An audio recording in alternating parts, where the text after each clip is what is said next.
Coach Ballgame started as a bad youth coach. I was not a great coach.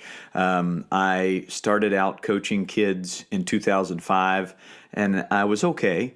I was entertaining, but I was concentrating on the wrong things. I was concentrating on the win. I was concentrating on them getting better at the game of baseball. And I was coaching 5, 6, 7, 8, 9, 10-year-olds like they were 18 or they were a version of me when I was 10. And I was obsessed with baseball. And I went to my boss, Dan Spring, my good buddy, and I said, I didn't sign up for this. I didn't sign up to babysit kids that don't want to be here. I want to be a baseball coach. And I think a lot of you can relate with that as you try to manage and be very patient with your teams, your youth sports teams. And it took me 3 years to learn how to be patient, and it took me 3 years to really have the light bulb go off that says, you're going about this the wrong way and you're looking through the wrong lens. You're going to need to change it, or a lot of these kids are going to walk away from the game. So I have to get that out right off the bat that, yeah, I have a long way to go, but I've come a long way as far as seeing how a kid ticks. Now, I want to get onto the topic of yelling at kids from the bleachers or from the dugout and why it doesn't work. And I have a great analogy.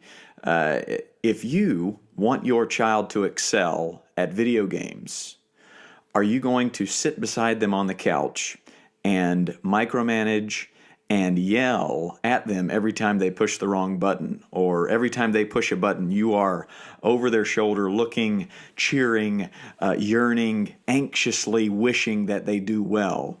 What do you think's going to happen? A lot of them are going to walk away from video games. They don't like that. They don't want that.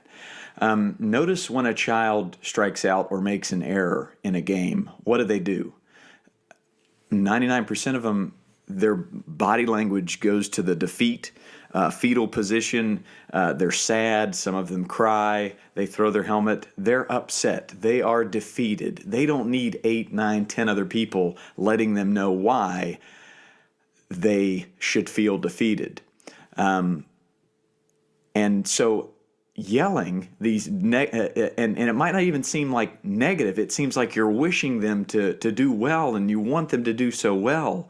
But in that very moment, when they're in the batter's box or when they make that error and they fail, they need quiet. They need calm.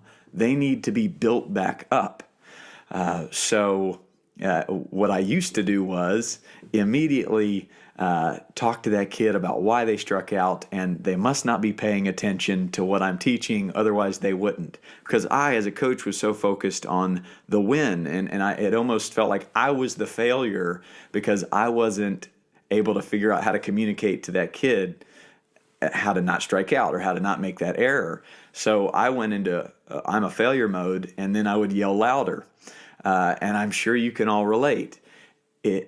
It took me years to figure out that doesn't work. And I went back into my own career, and I started to remember the times when I messed up or I struck out. I was defeated to the point of angry and sad. And sometimes I would cry, and sometimes I would want to throw a fit or even punch the wall or throw my glove, whatever. And the moments that got me through that was when my dad would just come down to the dugout and not say anything. He would just hug me, and he would walk away. Or when a coach or a teammate would come sit beside me in my defeated frustration and would tell me a joke or just sit there quietly. What I've learned to do when I have a child that strikes out, they're defeated, they're sad, they're angry, they cry. I'll get all the players in the dugout and on the field to run and go give that kid an elbow and say, hey, get him next time, or a fist bump. And then if they've struck out multiple times, I will use my failures as a player to my advantage as a coach and say, hey, Folks, this one time I struck out 4 times in a game. But guess what I did that 5th time? Struck out again. 0 for 5, 5 Ks, rough day. But that's baseball. That's sports.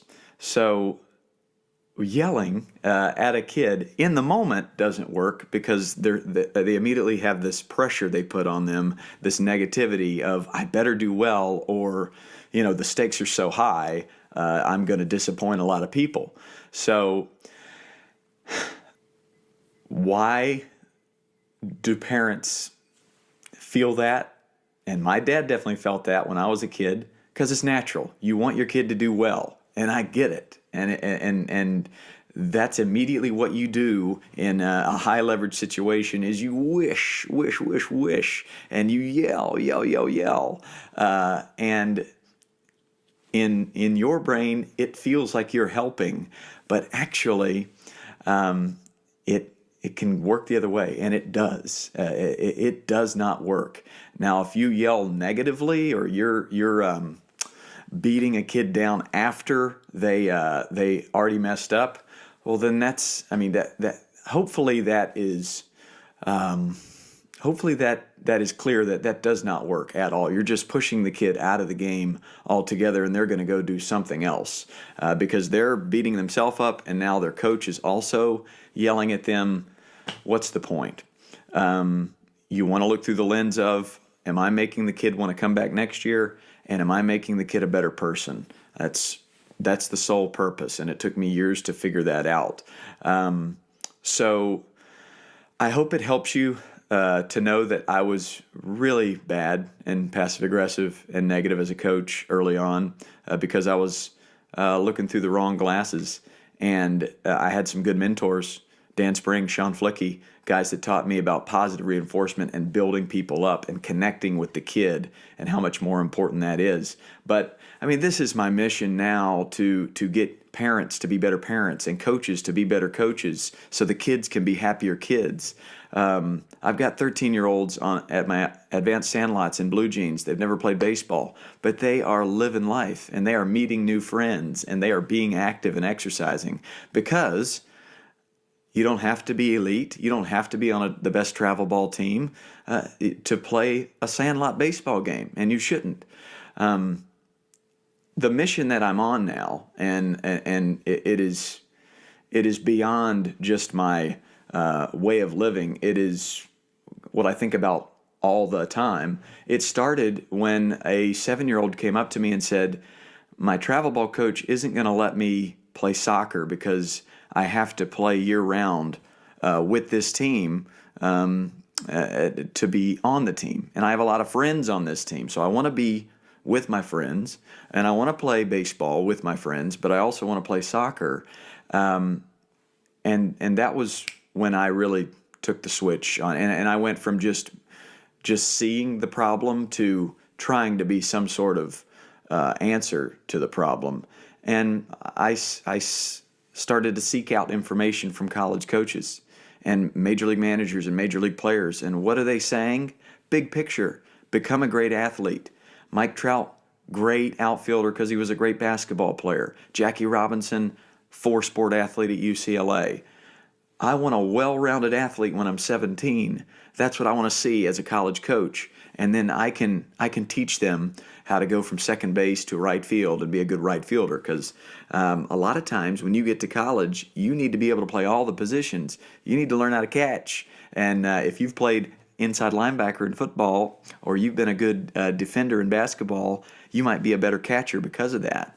So college coaches, they're not looking for that great curveball when they're 10. They're not looking for that win when the kid's 11. They're looking for that well-rounded athlete who absolutely loves the game when they're 17, 18. So big picture, I'm always screaming that, as you know, here on the podcast. But I just wanted to give you that perspective that I have of, I started out a bad coach.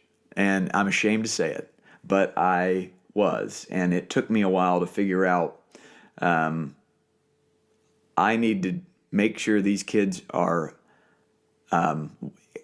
excited to come back. and it's the best part of their week, and it's super, super fun. So take solace in that you can get better as a coach, and then really keep in mind that yelling is a trap that you can fall into during games, and that pressure that you put on your kid is a trap that you can put on, and you feel like you're helping them, but it's really burning them out mentally and physically, and a lot of times they just need a hug, a nice moment of silence, and a good joke, and some build them up. Man, fires me up.